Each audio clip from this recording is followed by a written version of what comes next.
Selamat siang Bu, selamat siang Pak. Saya dengan Dokter Riza. Kira-kira keluhannya apa ya?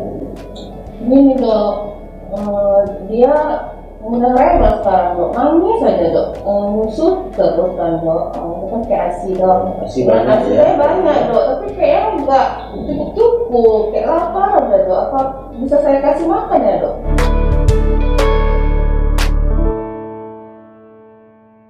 Kalau makan menurut saya sih belum, bagusnya sih harusnya sih ASI terus. Cuma itu pun nanti kita konsultasikan dengan konsultan saya ya. Ya, Kita kira konsultannya dengan dokter siapa ya? konsultan kita dengan dokter yang saya sendiri. Oh iya Ya, nanti ketemu dengan beliau. Oh iya Pak, terima kasih dok. Ya.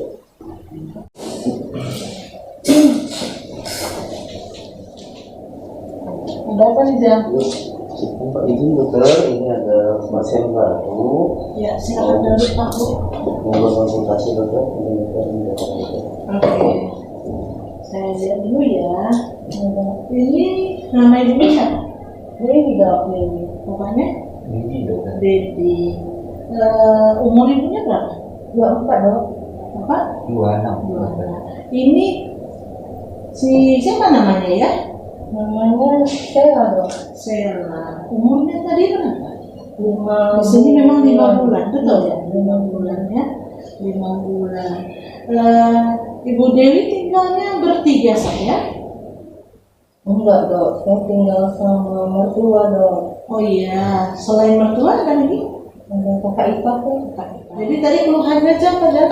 walaupun hasilnya banyak tapi keluhan tetap rewel. Iya, rewel ya. Iya dok. Jadi dia makan ASI aja, mulai dari lahir ASI, bagus sebenarnya ASI eksklusif.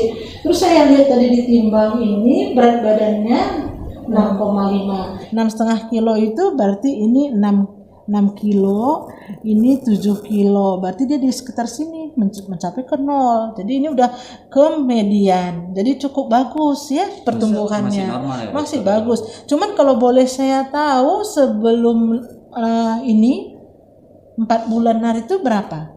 5,8 dok. Bagus ini, dia malah udah melewati lagi peningkatannya, jadi masih cukup bagus. Kemudian kalau kita lihat dari tinggi badannya tadi 65 cm juga. Iya dok. Ya, mungkin tadi PPD saya lupa nanya berapa tingginya waktu lahir.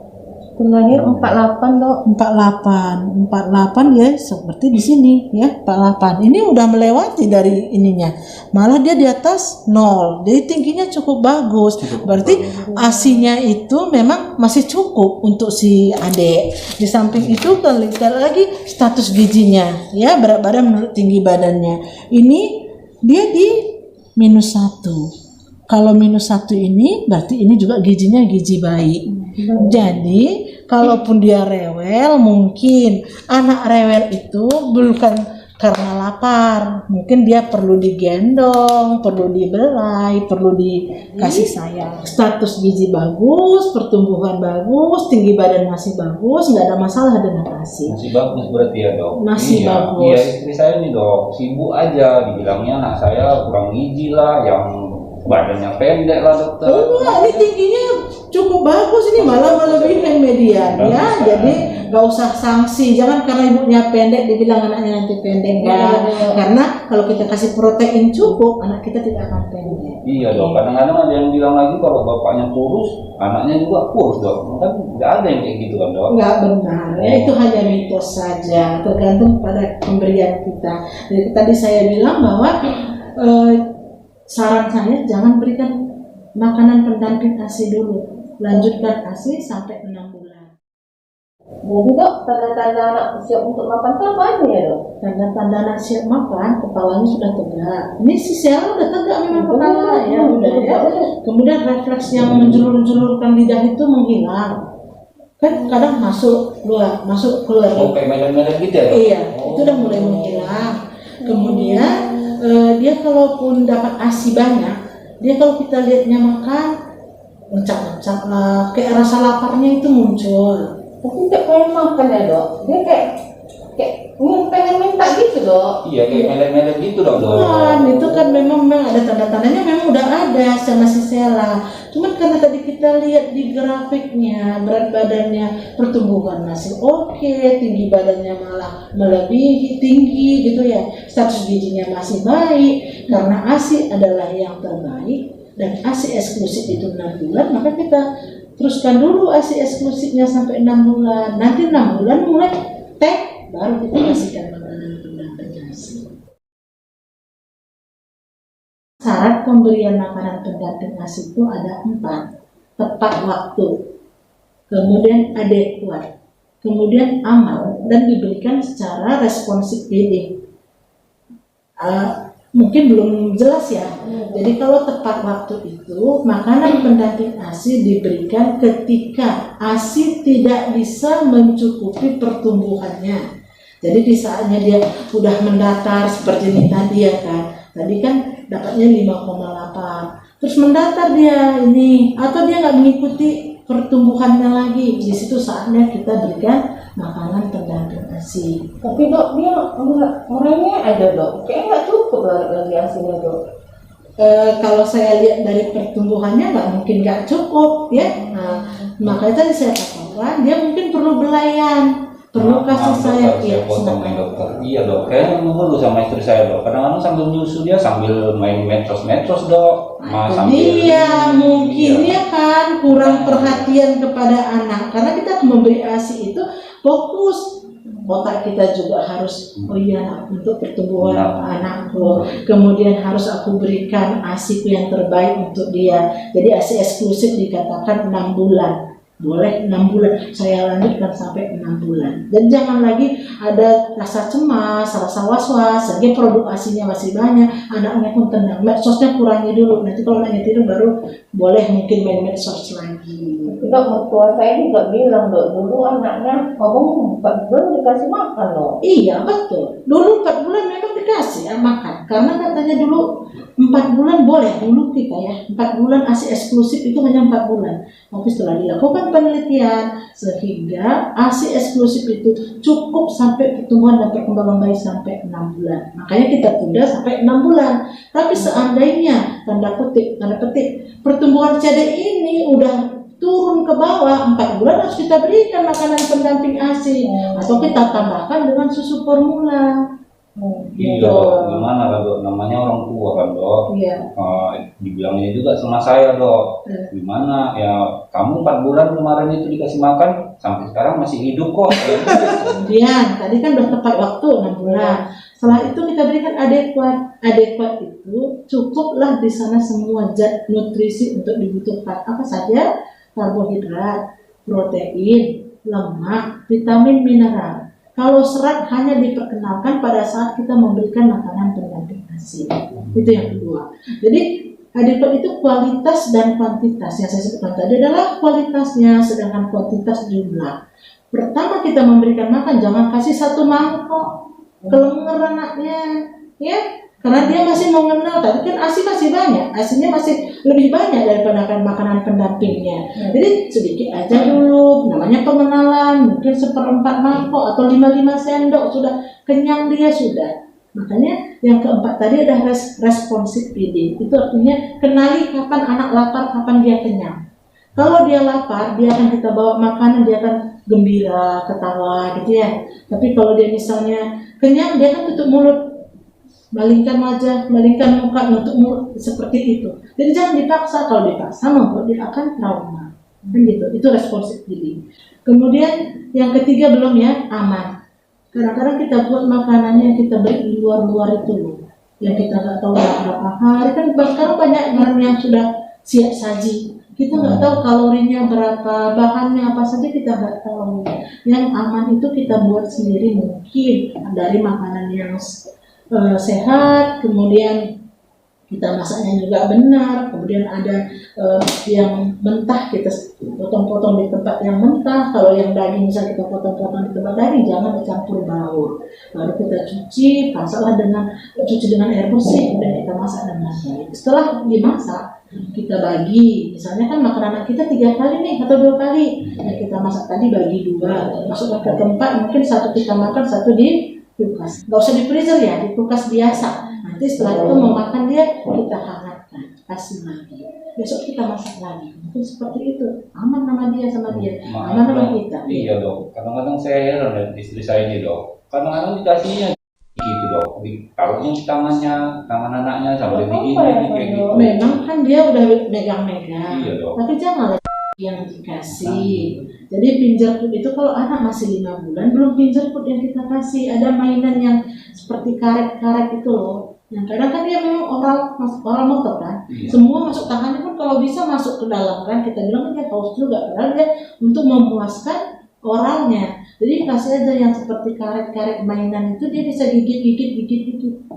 Nah, jadi jangan kasih makanan apa segala macam. Masih 5 bulan belum makan MPA sudah dimasukkan itu juga enggak. Banyak mecin-mecinnya itu ya dok ya. Iya, dan nanti walaupun dia udah 6 bulan, 7 bulan, 8 bulan nggak usah lah kenalkan makanan yang itu. Kasih aja makanan yang sehat. Terus dok, yang dikasih pertama kali apa ya dok? Bubur susu aja ya dok? Yang pertama kali kalau dulu memang katanya supaya adekotnya tadi terpenuhi, contohnya nasi uduk. Nasi uduk apa dok? Enggak kolesterol dok? Tadi kan saya sebut bahwa dia harus ada lemak, karbohidrat, protein, vitamin, mineral. Jadi kalau dikasih uduk ada lemaknya. Kenapa? Kasih santan. Ada telurnya, berarti ada proteinnya. Oke kan? Kadang-kadang ada air di situ. Jadi kita bisa masak semua. Jadi di blender, disaring halus, boleh kita berikan. Gitu. Atau nasi soto. Jadi kalau bubur susu itu kan ada karbo, ya, ada protein dari susu, ada lemak dari susu. Itu kan nggak mencukupi kebutuhannya. Untuk anak ini lemaknya itu harus 45% agar otaknya kinclong. Nah, begitu. Jadi kalau zaman dulu kita di mamah lagi, ya kan? Tahu di mamah? Dikunyah-kunyah sama mama kita masuk ke mulut kita. Jadi kunyahnya apa? Ada ikannya, ada lauknya, ada sayurnya, ada kan dia kan pakai kuah dikunyah-kunyah di maksud.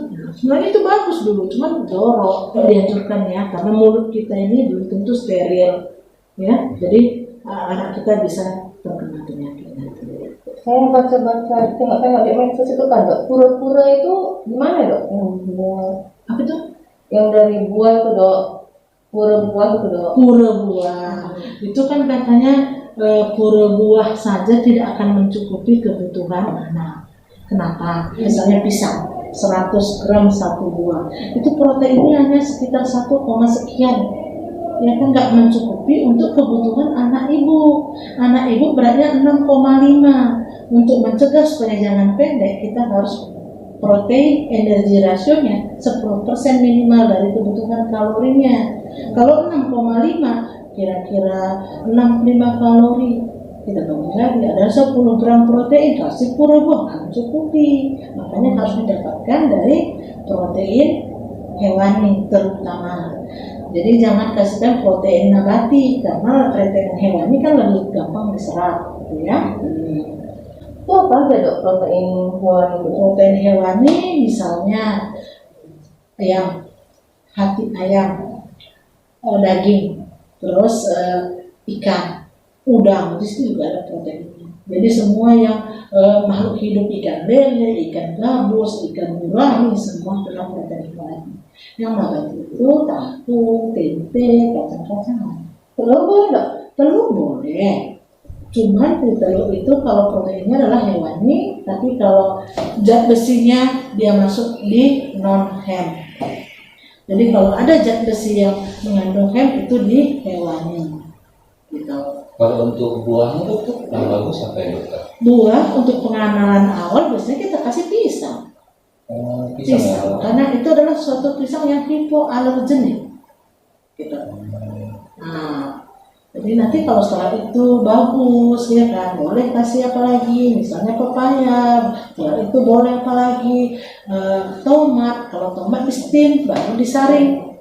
Ya, jangan mentah-mentah kayak gitu diberikan. Nah, misalnya apel juga boleh di steam baru disaring gitu. Kemudian cara nanti udah mulai makan, ikutilah peraturan makan, ya kan ada 3 tuh syaratnya, misalnya lingkungannya harus netral, terjadwal. Kemudian dia harus diberikan dulu makanan yang padat dulu, baru kasih cairan. Jadi terjadwal maksudnya jam-jam berapa dia harus makan, kita buat. Waktu makannya hanya boleh 30 menit. Lewat dari 30 menit, udah usah lagi siap kasih makan. Udah nanti aja di jam makan lagi baru kasih. Dan selingan baru kasih selingan. Kemudian waktu Berarti dia kalau pas ngasih makan nggak boleh main medsos ya? Dok? jangan, itulah lingkungan tadi harus netral, nggak boleh dikasih main medsos, dikasih YouTube, dikasih apa Mickey Mouse gitu ya kan? Nggak boleh, itu mengurangi fokus untuk makan. Jadi itu membuat dia lebih termenung ya, termenung lama jadinya waktu makan tadi. Jadi makanya harus fokus. Kemudian anak-anak itu kan kadang main-main makannya jorok gitu ya, buatlah celemek atau apa di alasnya. Jangan dibilang jorok kali pun makan anak nih, potong semua, capek mama. Nggak boleh distraksi seperti itu ya. Kemudian kadang tadi udah nasi padat 1 sendok masuk air, 1 sendok masuk air. Dia bukan toilet, jadi kalau toilet memang langsung disuruh. Boleh, dia enggak, tunggu selesai makan baru dikasih minum, baru dia lap. Itu yang harus dilakukan nantinya kalau sudah bisa makan. Yang peraturan makan 4 bintang tuh gimana ya? Oh iya, memang sekarang itu heboh ya di medsos ya, dengan 4 bintang. 4 bintang dibaginya 4 bintang dibagi 4 ya kan, 1 bagian karbohidrat nasinya, 1 bagian adalah buah, 1 bagian sayuran, 1 bagian ikan kan gitu. Di sini nggak ada lemaknya, dia mungkin menganggap lemak ini, kita tidak menganggap ini karena susu masih harus kita berikan untuk perkembangan. Jadi jangan pakai yang 4 bintang, gunakan yang saya sebutkan tadi, adekuat secara kualitas dan kuantitas. Benar tuh. Masih baca medsos saja pula Dok. Misalnya bintang-bintang, saya pun nggak tahu Dok. Jadi si bapak yang mana? iya, mama zaman now ya. Jadi sekarang mama zaman now bukanya di Deadcast itu ada KMS. KMS sekarang udah berubah. Kalau yang dulu memang dibuatnya situ kan snacknya itu pura buah. Kalau sekarang dia udah ada snacknya perkedel daging, perkedel kentang. Jadi nggak lagi ada bubur susu, nggak bubur kacang hijau gitu. Jadi Goreng nggak apa-apa nggak digoreng? digoreng kalau untuk 6 bulan nggak mungkin lah dikasih goreng-gorengan. Nggak maksudnya perkedel kan digoreng kok. Oh boleh, kan tadi saya bilang minyak harus banyak, lemaknya harus banyak. Jadi kolesterol itu adalah salah satu pertumbuhan otak, ya, nutrisi yang diperlukan untuk pertumbuhan otak. Jadi dia tidak apa-apa ya Dok kalau nggak kolesterol apa-apa, tinggi, jangan Dok. takut kolesterol tinggi untuk Iya. anak, ya. Nggak buat gemuk kan dok? Kalau bapaknya kayak mamanya nanti jangan lagi, karena takutnya pendek gemuk. Ya, jadi kurangi lagi makanan yang tinggi-tinggi itu, yang lemaknya tinggi itu ya. Ada lagi mau ditanyakan? Iya Dok, nanti saya Bilanglah sama mama. iya. Nanti saya boleh bawa orang tua saya ke sini. Ya? Boleh Karena kalau dia nggak paham, kalau Iya, misalnya udah paham dengan kalian terangkan, ya alhamdulillah dia bisa ikut. Dan mudah-mudahan si Sela ini pun nggak nangis lagi karena kalian udah hilangkan medsos kalian tadi, udah kalian belai-belai anak kalian, ya jangan berantem kalian di hadapan anak. Iya Dok, kadang-kadang orang tua Dok, namanya orang tua kan Dok, nanti dilawan takut-takut aja. Nggak boleh dilawan, cuma diterangkan dengan ilmu, dengan yang kita baca ada, kita dengar ada, kita terangkan, dia bisa paham. Iya dok. Iya. Jadi sudah cukup jelas? Nggak ada lagi yang mau ditanya? Ya Sela, bagus ya nak ya, jangan nangis lagi, biar nanti jadi anak pinter, anak yang soleha. Kayak dokter ya dok. Ya amin. Terima kasih ya Bu. Terima kasih ya Terima kasih Pak. Dokter. Terima kasih Dokter. Ya.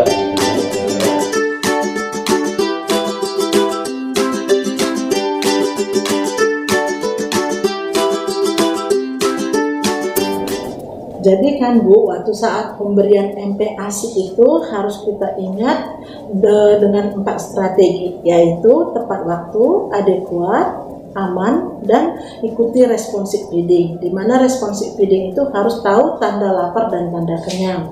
Kemudian untuk memberi makan itu kita harus ikuti aturan makan atau yang kita sebut dengan food rules, di mana ada penjadwalan, ada lingkungan yang netral, dan ada cara pemberian. Jadi penjadwalannya itu harus kita buat kapan saatnya makan dan kapan saatnya selingan. Dan waktu makan itu hanya lebih kurang 30 menit. Kalau sudah tidak mau makan, tunggu waktu nanti jadwal makan berikutnya. Kemudian lingkungan netral itu karena anak selalu kotor, kita buatlah tempatnya itu dengan alas dan jangan dilakukan distraksi, jangan diberikan tontonan, dan jangan diberikan makanan sebagai hadiah. Cara pemberian kita berikan dulu makanan yang padat, baru disorong dengan makanan yang dengan cairan. Jadi jangan dianggap bahwa mulut anak kita itu seperti toilet, di mana setelah masuk makanan padat dikasih dengan cairan, dengan air. Mungkin itu saja yang bisa saya sampaikan. Mudah-mudahan bermanfaat bagi kita semua. Terima kasih.